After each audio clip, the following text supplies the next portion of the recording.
TitleMatchNetwork.com. Now, from Texas, you also worked in Puerto Rico. Right.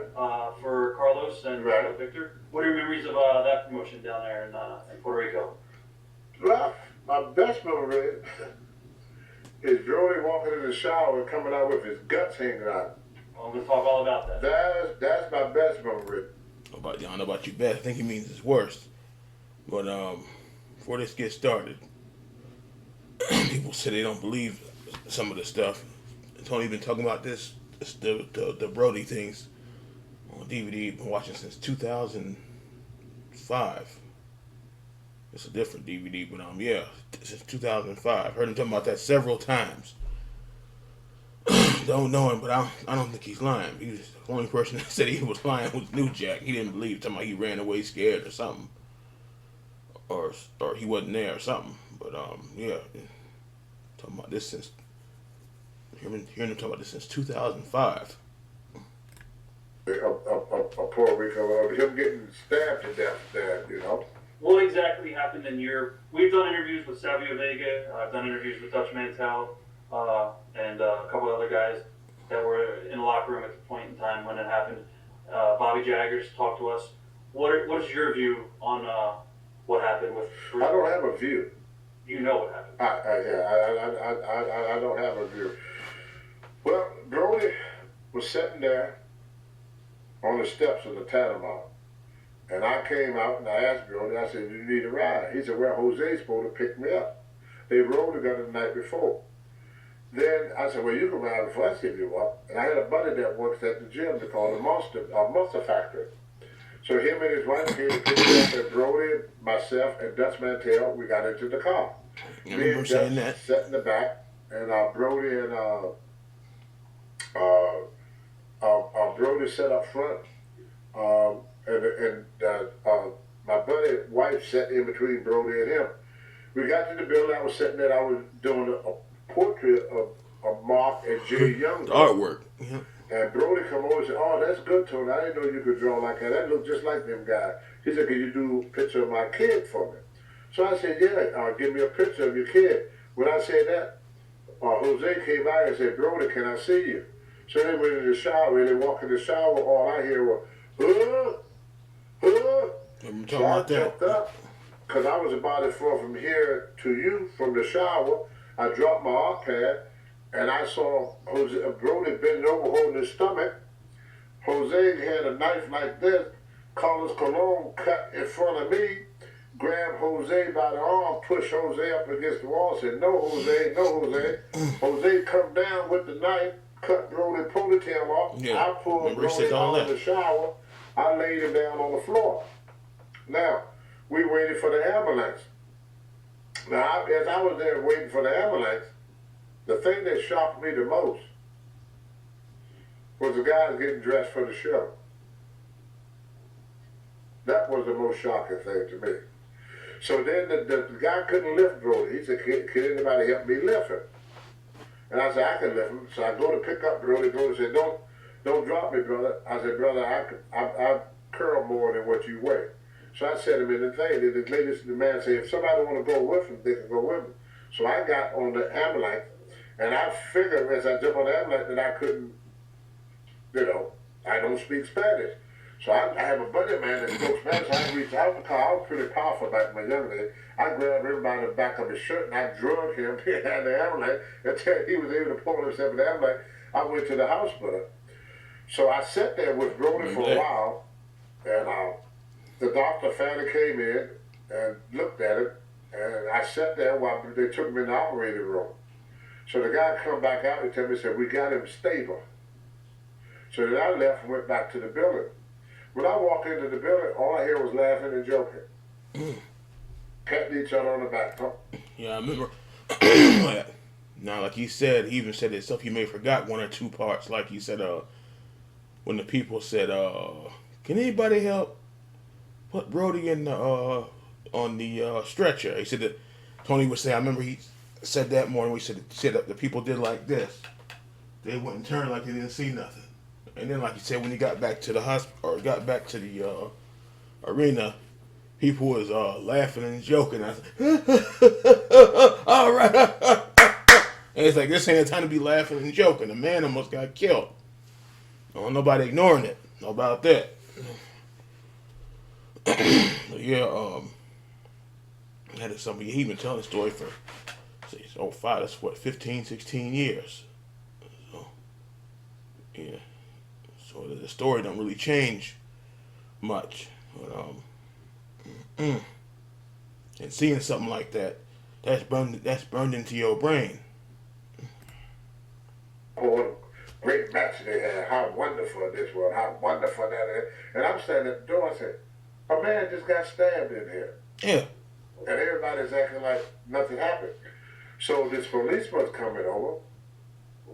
And he said, it's a shame what happened to your friend. I said, yeah. And he said, did y'all get a look at it? I said, look at who? And they said, the fan that did it. Mm-hmm. I said, didn't no fan stab that man? He said, well, who stabbed him? I said, that man sitting right there. He said, you mean Vader? I said, yeah, he the one that stabbed him. So then one thing led to another. And so the police went around and asked other people, what did they see? Everybody If you see your state, you can register online to vote right now. It only takes 2 minutes. Everybody in the dressing room was bland. Nobody saw nothing but Tony Adams. That's why every time Brody didn't come up, who didn't come up with it. Because I was the only one that spoke up for him. And the many people that spoke to me as his friend, he couldn't find one person to speak up for him that night. I was the only person to speak up for that man that night. And I'm the one that got all the blame for it and everything for sticking my nose in it. So I was married to a Puerto Rican girl at the time, so I called her and told her what happened. And she said, well, I sure hope you keep your mouth shut and not say nothing. I said, well, it's too late. I just told the police what happened. She said, well, you better get the hell out of there. So the next day, I don't remember that part. Abdullah called a meeting. So he said, well, Abdullah said, well, I can't go down there. I'm, he only babyface didn't dress got it. He said, you got to go, Tony. He said, because I didn't see what happened. He said, he said, you guys don't know when they saw what happened. So I said, I go down if somebody go down with me. So Sika said, I'll go with you. So To the Sika, police station you're talking to the police station, about. yeah. So Sika took me down, walked down to the police station. So I told him what happened. When I got back to the dressing room, Sabio Vega said, you better leave, Tony, because you're running your mouth and they're coming after you. So I went to the airport, sat at the airport all night, caught the next flight out the next day. Did you ever go back to the island? I went back about 2 months ago for his anniversary show. What was that like? A little nervous. But they told me that they're going to contact me for the trial. I never hear any more about it. Why do you think Jose got off? Was no witnesses.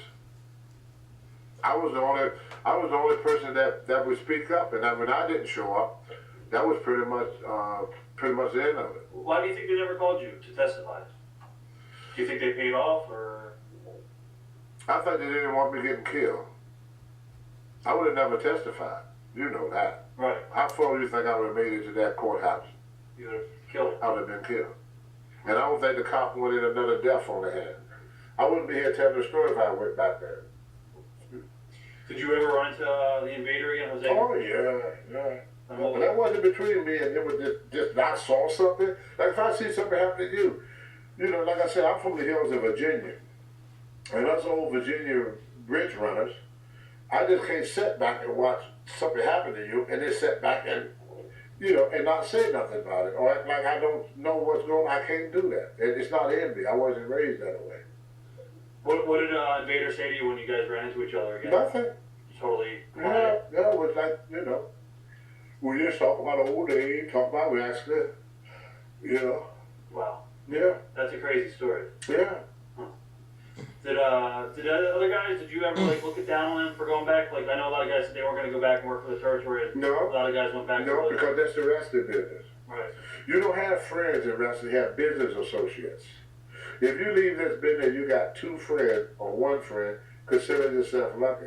Wrestlers have never been each other friends. We've been each other business associates. It's true. And if we could cut one of the other guy's throat and cost him his career, we'd do it in a heartbeat. Do you want to say anything else about the Bruiser Brody murder? Or? No.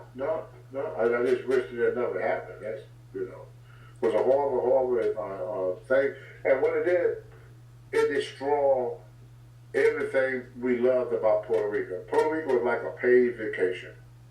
And there were so many wonderful memories from many wrestlers. So many great stars got their career there. And when that incident happened, it just took it all away. Why do you think the incident even happened in the first place? I mean, I've heard different stories what the reasoning was. What did you hear? Nobody even know.